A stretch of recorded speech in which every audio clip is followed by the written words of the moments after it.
A very beautiful good morning, dear students. How are you? Hoping all's well. Dear students, welcome back. I am again here, your English teacher. Today we have your English rose turn. So open your English rose book, chapter 2, that is always late. Children, it's a story about two brothers who always get late for their classes, and reason for this was their father, who had an old watch which always stuck on wrong time. And let's see how they get rid from always getting late. So let's read the chapter. Here is a so children, look at your book. Let's read the story. Read the story to find out how mom helps Abhay and James be on time. Abhay and James were always late for their swimming lessons. You were late last week too, the coach said. Dad waved his hand. Sorry, my watch is slow, he said. It is how I got the time wrong. It will not happen next time. See children, in this there are two boys named Abhay and James. They are brothers. अब क्या होता है इसमें, James और अभय जो हैं हमेशा अपनी स्विमिंग क्लासेस के लिए लेट होते हैं। उनका कोच जो कि उनका टीचर है उन्हें कहता है कि तुम पिछले लास्ट वीक से लेट आ रहे हो। तभी उनके पिता जो उन्हें वहाँ छोड़ने आए थे वो कहते हैं, सॉरी मेरी वॉच स्लो हो गई थी, इसलिए मुझे रॉन्ग टाइम का पता चला और आगे से ऐसा नहीं होगा। But it did happen next time. This time they were really late. Dad, we are always late, James said. Sorry, my watch is old, said Dad. See how it is stuck on the wrong time.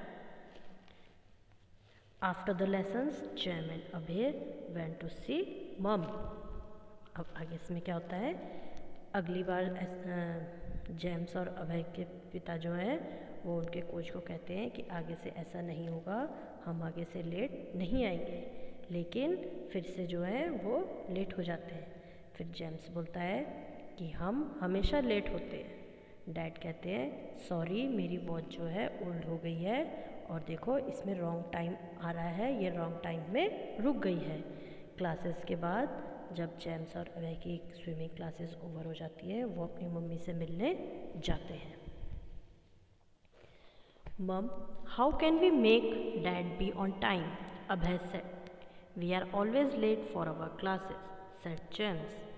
We will buy new watch for birthday, said Mom. How can he be late then? अब जो है अभय और James अपनी mummy को मिलने जाते हैं। अभय अपनी माँ से पूछता है कि वो कैसे डैड को सही टाइम पर लाए। तभी जेम्स भी बोलता है कि हाँ, हम हमेशा जो है लेट होते हैं अपनी क्लासेस के लिए। मम्मी बोलती है कि मम्मी उन्हें बताती है कि देखो जब फादर का बर्थडे आएगा तो हम उन्हें बर्थडे गिफ्ट में वॉच देंगे और देखते हैं कि वो कैसे लेट होते हैं। On his birthday, Dad opened his present and smiled. A new watch, he said. How nice. He turned to Mom. How did you get the idea that I wanted a new watch? तभी जो है उनके पिता का birthday आता है और वो अपने पिता को बर्थडे में जो है एक वॉच गिफ्ट करते हैं और उनके पिता अपने बर्थडे पे अपना गिफ्ट ओपन करते हैं और स्माइल करते हुए बोलते हैं कि ए न्यू वॉच, एक नई वॉच। फादर जो है मदर की तरफ देखते हुए बोलते हैं कि आपको यह आइडिया कैसे आया कि मुझे वॉच चाहिए थी। मम hugged him and laughed. Abhay and James laughed too. Next week, Abhay and James were not late. Dad waved his new watch at the coach.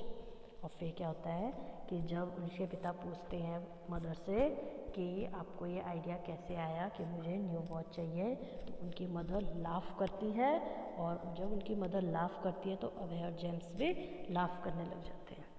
और फिर नेक्स्ट वीक को अभय और जेम्स जो है अपनी क्लासेस में दोबारा जाते हैं तो उन्हें वहाँ लेट नहीं होती है और डैड जो है कोच को अपनी न्यू वॉच दिखाते हुए बोलते हैं कि देखो कैसे टाइम पर आते हैं और फिर हंसने लग जाते हैं।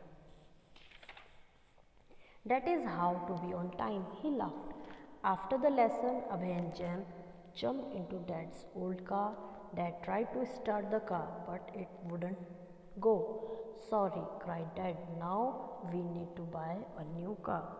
अब क्या होता है कि जब जेम्स और अभय अपनी कोचिंग क्लासेस से वापस आ रहे होते हैं तो वो वापस आ जब उनकी क्लास फिनिश हो जाती है तो वो अपनी डैड की जो पुरानी कार होती है उसमें बैठते हैं। डैड कार स्टार्ट करने की कोशिश करते हैं लेकिन कार स्टार्ट नहीं होती है। फिर डैड उदास मन से बोलते हैं कि अब हमें न्यू कार की ज़रूरत है तो हमें न्यू कार खरीद लेनी चाहिए। So children, this is a story about James and Abhay, that how they always get late and how they get rid from it.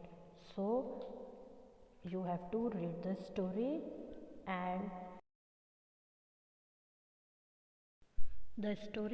tell to your parents which you have read today. As your homework, dear students, you have to fill your book at page 24. Open it. Look children at vocabulary part. Here there is a picture of a tree and you have to paste your family members pic there. So do this in your book itself. That's all for today's class. Thank you.